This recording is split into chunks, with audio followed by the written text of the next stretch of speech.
Lord Drakkon, one of the coolest Power Ranger villains of all time. It's crazy to think how big of an impact he's had, and he only made his debut back in 2016. But when he did debut, he became an instant fan favorite. Now, there may be some people who don't know a lot about him, so that is what this video is for. Hey everyone, what is up? Welcome to Top 10 Nerd. I'm your host David Raff, and today we are going to be talking about the top 10 Power Rangers Lord Drakkon facts. Now, as always, if you enjoyed this video, hit that like button and remember to subscribe to Top 10 Nerd so you never miss one nerdy moment. Also, this video will contain some mild spoilers for the Power Rangers comics, so you have been warned. Now, with all that being said, let's dive in. Number 10. He's Tommy Oliverwho. At this point, I feel like everyone knows this one, but it just had to be on there, because it's crucial for his character and his character's motivations. Now, he's not the Tommy Oliverwho we all know. He's an older one from an alternate reality, and one that wants nothing more than to destroy the Power Rangers. I feel like regardless, Lord Drakkon would have been fairly popular even if it wasn't Tommy, but making him Tommy was genius. It established a connection to the Power Rangers unlike anything we have ever seen. I mean, this was a member of their team. Not the one they knew personally, but still, seeing an alternate version of your friend who you knew and you loved would be difficult for anyone, because he is clearly in pain. God, it's such an amazing story. Number 9. Created the Ranger Slayer. Yep, Lord Drakkon created the Ranger Slayer. He's basically the gift that keeps on giving, because he's not only awesome, but so is the Ranger Slayer.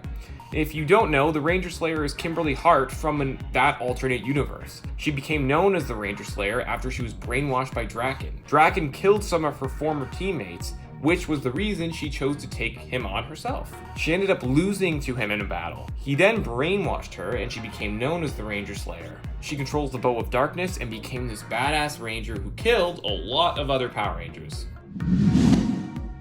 Number 8. Caused the biggest battle in Power Rangers history. During his run in the comics, Drakkon started something that will go down in history as the biggest Power Ranger event/battle ever. Shattered Grid. It brought together every single Power Rangers team, like ever, and they all banded together to take on Drakkon and his armies. It was legendary and will probably be the biggest, / coolest one we will ever actually see. I mean, the legendary battle from Power Rangers Super Mega Force tried to do something kind of similar by bringing together all the former Ranger teams, but it just didn't work as well. Especially since we only saw a handful of Rangers unmorphed. The rest didn't talk and stayed in their suits the whole time, so it kind of took away from their return. Number 7. His suit. One of the coolest things about Drakkon is his suit. It's a mix of Tommy's Green Ranger suit and White Ranger suit. And it looks amazing. Plus, it evolved over the course of the series, once he started collecting more Ranger powers. But in the comics, Zordon was in the middle of giving Jason the White Ranger abilities when Drakkon intervened and took them for himself, and it ended up merging with his own, already Green Ranger power, and created this whole new suit. Also, it instantly made him one of the strongest Rangers right on the spot, since the green and white are both very powerful on their own. Put them together and you have this unstoppable duo.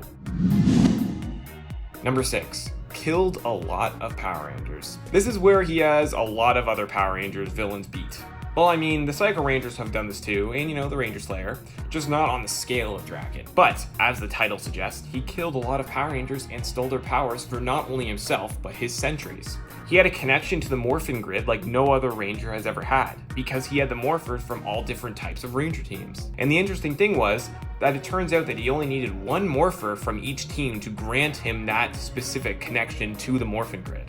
The rest he just gave to his Sentries, which actually is a perfect introduction into Number 5. He created the Ranger Sentries. As I just mentioned, he took powers from different Rangers, and what he didn't keep he gave to his Sentries, which were like his Power Ranger soldiers. Now they would take on a similar look to whatever power they took from, so you had some from all different Power Ranger seasons, which was very cool to see. They weren't as powerful as some of the Rangers, but they were close and were skilled enough to take them on in a fight. And there were hundreds of these guys, which makes it even scarier. Imagine seeing an army of them and they were just had all these weapons coming at you. I mean, they would make for a formidable foe, that is for sure. Number 4, chose to stay evil. This is one of the most interesting things about Drakkon. he chose to stay evil. Unlike the Tommy of the main Earth, who, after being freed from Rita's spell, he chose to join the Rangers and become a force for good. This Tommy, however, decided to stay evil and wanted nothing more than to destroy the Power Rangers. It was an interesting twist and really changed the way we looked at that version of Tommy. Clearly, he was a damaged guy. I mean, he was put under a spell and forced to be evil by Rita. And people always wondered, what would have happened if he didn't join the Rangers? Well, now we got to see it, and it was done so well. Number 3, consistently got more powerful. When he first got introduced, Lord Drakkon was already very powerful. But as the series went on, he just kept getting more and more powerful. Like, during Shattered Grid, he was basically a god. He had taken so many Ranger powers that he just basically couldn't be stopped. And it was cool to see. All the different versions of his suits have already become very popular for cosplayers. I mean, just Google it and you can see. Plus, it was cool to see how it evolved and changed over time as he took another Ranger power for himself.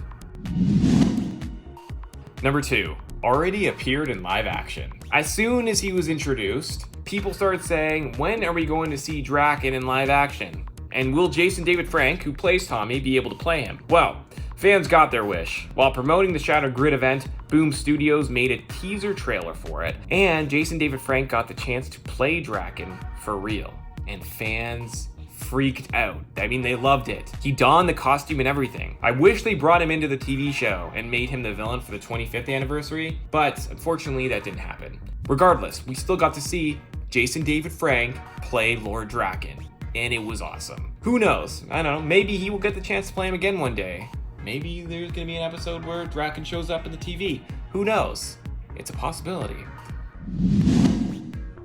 Number 1. He's not the first Lord Drakkon. This one is super interesting. During the comics, when Rita was trying to bring Tommy back to her side, she brings up someone that she used to know, named Drakkon. He was this warrior that conquered his world and was, insanely powerful. Tommy ends up really liking that name because, of course, he ends up taking on and becoming the new Lord Drakkon. I wonder if soon we will see the original return. I think that'd be really cool. And it opens up a lot of different story possibilities, which we might end up seeing down the line. Because, more Drakkon is always a good thing. Alright, there you have it, guys. The top 10 Power Rangers Lord Drakkon facts. What does your list look like? What do you like most about him? Let us know down in the comments below. And if you enjoyed this video, hit that like button and remember to subscribe to Top 10 Nerds so you always know whenever we post a new nerdy video just like this one. I am your host, David Raff, and thank you so much for watching.